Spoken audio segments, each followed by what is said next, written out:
Hello বন্ধুরা, সবাই কেমন আছো? অনামিকা প্যাশনস অ্যান্ড ব্লগের আরেকটি ভিডিওতে সকলকে স্বাগত জানাই। আরেকটি নতুন ভিডিও শুরু করলাম। আজকে প্রতিদিনই খাওয়া হয়ে যাচ্ছে একই রকম টিফিন, তো আজকে ভাবলাম একটু টিফিনটা সকালে অন্যরকম করা যাক। একই তো সানডে, তার মধ্যে ওই প্রতিদিন রুটি মুড়ি ভালো লাগছে না খেতে বলে মেয়েকে জিজ্ঞেস করলাম। বলল আজকে মা একটু ম্যাগি করে দাও, একটু ভালো করে একটু সবজি টবজি দিয়ে। আমি বললাম চলো তাহলে, মেয়ের যখন ইচ্ছে হয়েছে আজকে তাই করি, তার সাথে আমারও খাওয়া হয়ে যাবে। কিন্তু বাপ্পাবাবু বলল যে আমি ম্যাগি খাবো না, আমি ব্রেড খাবো, ব্রেড আর অমলেট। আমি বললাম ঠিক আছে, ব্রেডও আছে বাড়িতে, কোনো অসুবিধে নেই। তাই জন্য ওর জন্য হবে ব্রেড অমলেট, আর আমি আর মেয়ে ম্যাগি করে নিচ্ছি। তো এরকমভাবে ম্যাগি খুব একটা করা হয় না, বেশিরভাগ ওই ম্যাগি জল ফুটলেই জলে দিয়ে এই মশলাটা দিয়ে দেওয়া হয়, সেটাই হয়ে যায়।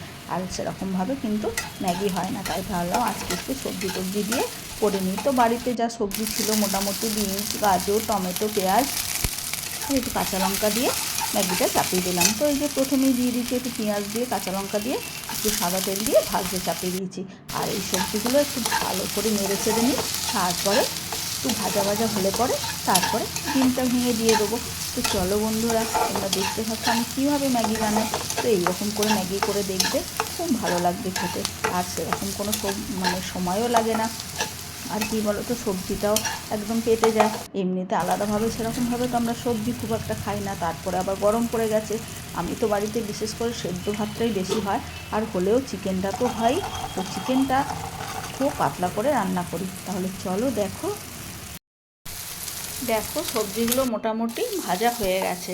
এরপরে আমি একটা ডিম এই যে সবজিগুলো সরিয়ে মাঝখানে কড়াইয়ে দিয়ে দিলাম। তো ডিমটাকে ভুজিয়ার মতো করে একদম সবজিগুলোর সাথে মিক্সড করে দিলাম।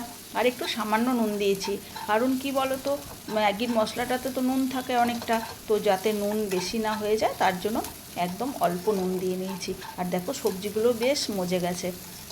এবার আমি এই সবজিগুলোকে ভালো করে নাড়াচাড়া করে নিয়ে রেখে দেবো সাইডে সরিয়ে। আর এদিকে দেখো জল গরম চাপিয়ে দিয়েছি, আর এই ম্যাগিটাকে ভেঙে দিয়ে দেবো।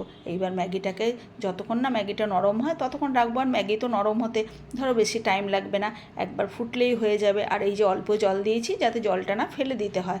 তো চলো দেখো সবজিগুলোর মধ্যে এইবার অল্প জল দিয়ে ম্যাগিটাকে সেদ্ধ করে নিলাম। এরপরে ম্যাগিটাকে দিয়ে ভালো করে নাড়িয়ে চাড়িয়ে সবার শেষে ম্যাগির মশলাটা দিয়ে দেবো। তো তোমরা একবার খেয়ে দেখো, এরকমভাবে ম্যাগি করে খুব ভালো লাগবে। আর কি বলো তো, একদম ঝটাপট হয়ে যায়, তোমার 5-7 মিনিট সময় লাগবে তার মধ্যে, আর খেয়েও পেটটা ভরে যাবে। এরকম টিফিন সত্যি করে বাচ্চাদেরও খুব ভালো লাগবে আর বড়োদেরও খুব ভালো লাগবে। আমি আগে কখনো ম্যাগি খেতাম না, কিন্তু এইভাবে করলে আমি কিন্তু ম্যাগিটা খাই। আর আমি সচরাচর এরকমভাবে করিও না।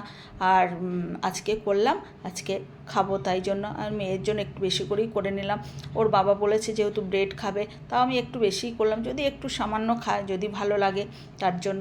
তো চলো ম্যাগিটা আমার একদম রেডি হয়ে গেছে। এরকম করে তোমরা খেও। আর চলো এবার আমি টিফিন করে নেবো। টিফিন করে নেওয়ার পর তারপরে এরপরে আমি স্নান করব, পুজো করব। আজকে যেহেতু লেট হয়ে গেছে, সানডে আগেই বলেছি, রান্নাবান্নার তো ধরো একটু ঝামেলা থাকেই সানডেতে।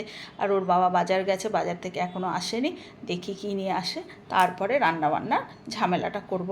আর বুঝতেই পারছো এত গরম, একটা তো সেদ্ধ থাকেই, তার মধ্যে টকের ডাল বা আমের চাটনি এগুলো তো থাকেই। আর তারপরে আর দেখি কি হয়। হ্যাঁ, তো চলো একটু হালকা পাতলাই এই গরমের মধ্যে রান্না করছি সবসময়। তো চলো বন্ধুরা, এটা আমার একদম রেডি হয়ে গেছে। দেখো স্নান টান হয়ে গেছে, স্নান করে বেরিয়ে পুজো করে চলে এসেছি। একটু বেশ এবার ভালো লাগছে। এত গরম পড়েছে যে আর কিছুই ভালো লাগছে না। তো চলো এইবার রান্নার দিকে যাব। বাজার এসে গেছে, তো দেখি কি কি রান্না করা যায়। আমাকে বলে গেল মাটন নিয়ে এসেছি, এত গরম তার মধ্যেও মাটন খেয়ে যাচ্ছে।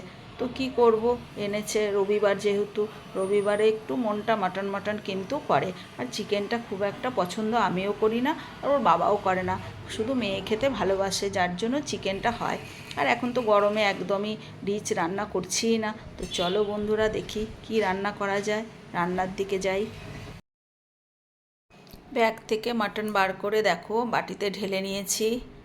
তো এই যে মাটন নিয়ে এসছে, আর ব্যাগে সেরকম খুব একটা সবজি আনেনি, কারণ আমি বারণ করেছিলাম একদম সবজি শুকিয়ে যাচ্ছে, না হলে নষ্ট হয়ে যাচ্ছে ফ্রিজেও।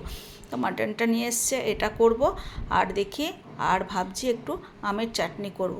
তো চলো মাটনটাকে ভালো করে ধুয়ে নিয়ে এটাকে আগে ম্যারিনেট করে নেব। তো তার জন্য যা যা লাগবে তোমরা তো জানোই কী কী লাগে মাটন রান্না করতে। তো আমি কুচিয়ে নিয়েছি এদিকে পেঁয়াজ, দেখো এই দেখো পেঁয়াজ টমেটো কুচিয়ে নিয়েছি, একদম এটাকে মেখে নেবো, মাটনটাকে মেখে আধ ঘন্টা রেখে দেবো। তো চলো আগে মাটনটাকে ভালো করে মাখতে হবে, ভালো করে মেখে তারপরে আমি এদিকে রান্নাটা চাপাই। আধ ঘন্টাতে আমি এই মাটনটাকে ম্যারিনেট করে রেখে দেবো। তো চলো তাহলে আমি মেখে নিই। আর এদিকে চাপিয়ে দিয়েছি একটু আমের চাটনি, দেখো একটু ঝোল ঝোল করে আমের চাটনি চাপিয়ে দিয়েছি। এক তো গরমকাল, আর মাংস হলে একটু চাটনি লাগে, তাই জন্য এই মটনের জায়গাটা চেঞ্জ করে দিলাম। ওই বাটিটা খুব ছোট হয়ে যাচ্ছে, তাই জন্য জায়গাটা চেঞ্জ করে নিলাম। এরপরে সব এই মশলাগুলো সব এক করে দিয়ে দিচ্ছি। আদা বাটা দিলাম, এদিকে রসুন বাটা দিলাম, আর এদিকে এই যে ধনে গুঁড়ো জিরে গুঁড়ো সব দিয়ে, আর শুধু গরম মশলাটা আমি তেলে ফোড়ন দেবো। তো সব দিয়ে সর্ষের তেল দিয়ে একবারে মাখিয়ে নেবো। বন্ধ কর। আর এবার দিচ্ছি সর্ষের তেল একটু বেশি করে না দিলে হবেই না। সর্ষের তেল দিয়ে এইবার ভালো করে মাখিয়ে আধ ঘন্টা মাটনটাকে রেখে দেবো। আর নুনও দিয়ে দিচ্ছি, দেখো মাখাবার সময় পরিমাণ মতো নুন দিয়ে দিলাম, আবার লাগলে পরে দেবো। এখানে আমি সমস্ত মশলা দিয়ে দিয়েছি। পেঁয়াজ তো দেখলে, পেঁয়াজ তো একদম কুচানো দিয়েছি, আর আদা পেঁয়াজ রসুন যা যা ছিল সবই মোটামুটি দিয়ে দিয়েছি, শুধু দইটা দিইনি। আর একটু টমেটো দিয়ে দিয়েছি। আমি কিন্তু মাটনে বেশি টমেটো দিই না, দই থাকলে দই দিই, কিন্তু দিই না টমেটো। আর বেশি করে একটু সর্ষে তেল দিয়ে দিয়েছি, দিয়ে ভালো করে মাটন মাখাতেই হচ্ছে সবথেকে কাজ এটাই। আর মাটনটাকে এখন ভালো করে মেখে নিতে হবে।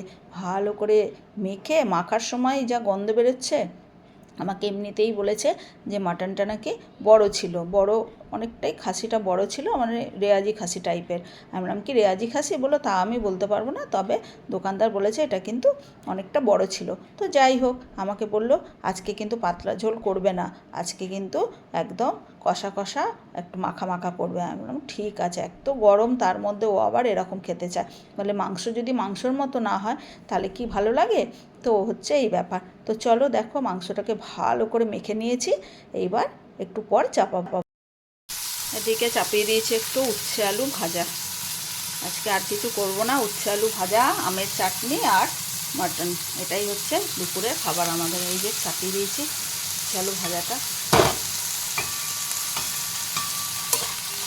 নুন দিয়ে দিয়েছি। এইবার একটু হলুদ দিই, যে আস্তে আস্তে ভাজা হোক, কেননা অনেকটা বেলা হয়ে গেছে, আর ভালো লাগে না। বেলা হয়ে গেলে না আর ভালো লাগে না, এনার্জি আসে না রান্না করতে। কিন্তু পেট তো মানবে না, খেতে তো হবে। চলো করে নিই। তেলের মধ্যে গরম মশলাটা দিয়ে দিলাম। এইবার এই যে মাখা মাংসটার কটা কাঁচা লঙ্কা দিয়েছি, এটা ফাটিয়ে দিইনি। এটা যখন মাংসটা সেদ্ধ হয়ে যাবে বা লঙ্কাগুলো তো তখন সেদ্ধ হয়ে যাবে, তখন ফাটিয়ে দেবো, একদম মিশিয়ে দেবো, তাই জন্য এইবার দিয়ে দিলাম মাংসটা।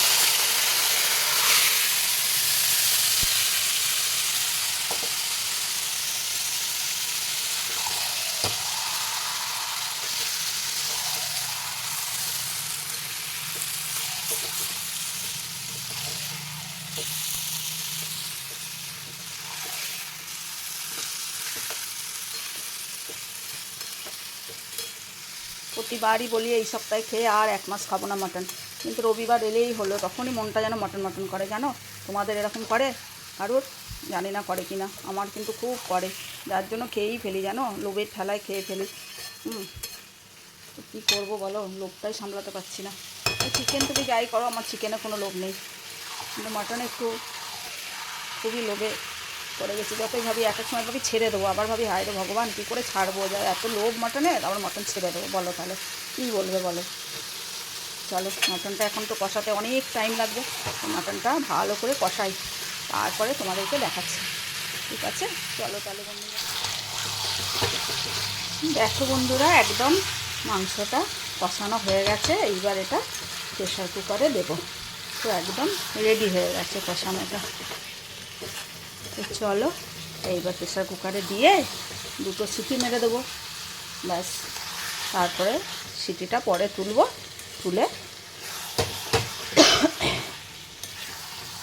খাওয়ার সময়। বেলাও তো অনেকটা হয়েছে, এদিকে দেখো ভাত 1 ফুট দিয়ে রেখে দিয়েছি, তো ভাতটাও ফোটাবো। তারপরে ওর বাবা আসবে, ওর বাবা তো কাজে গেছে। ব্যবসাদারদের তো আর সানডে তো ছুটি নেই, বলো। ব্যবসাদারদের 7 দিনে 7 দিনই কাজ, তো সেই হচ্ছে কথা। তারপরে আবার মেয়েকে প্রমিস করে রেখেছি যে প্রতি সানডে বিকেলবেলায় ঘুরতে নিয়ে যাব। প্রেসারে দিয়ে দিয়েছি, এইবার ভাজা আলুগুলো দিয়ে দিচ্ছি। কারণ আলুগুলো কষার সময় একদমই দিইনি, কারণ এগুলো একই তো ছোটো করে কেটেছি, তারপরে এগুলো আবার চন্দ্রমুখী আলু, যদি এমনি গলে যায় তো তাই জন্য দিইনি। এখন দিয়ে দিয়েছি।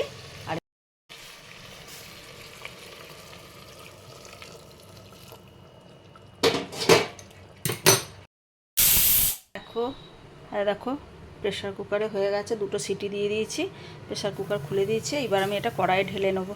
কড়াইয়ে ঢেলে নিই, না হলে না খুব অসুবিধা হয়, দিতে খুব অসুবিধা হয়, কেন প্রেসার কুকারের মুখটা খুব ছোট। তো চলো দেখো কেমন হয়েছে, একদম ওপরে তেল ভাসছে। তো আজকের দুপুরের লাঞ্চ রেডি, দেখো একদম গরম গরম ভাত ধোয়া উঠছে, আর এদিকে একদম আলু আর উচ্ছে দিয়ে মচমচে করে উচ্ছে আলু ভাজা করেছি, আর করেছি আমের চাটনি। এই হচ্ছে আজকে দুপুরের লাঞ্চ। আর একটু শসা, এদিকে গন্ধরাজ লেবু আর পেঁয়াজ কেটে নিয়েছি। মাটনের সাথে গন্ধরাজ লেবু তো দারুণ ভালো লাগে, তাই জন্য। আর শসাটা তো দুপুরের থাকেই।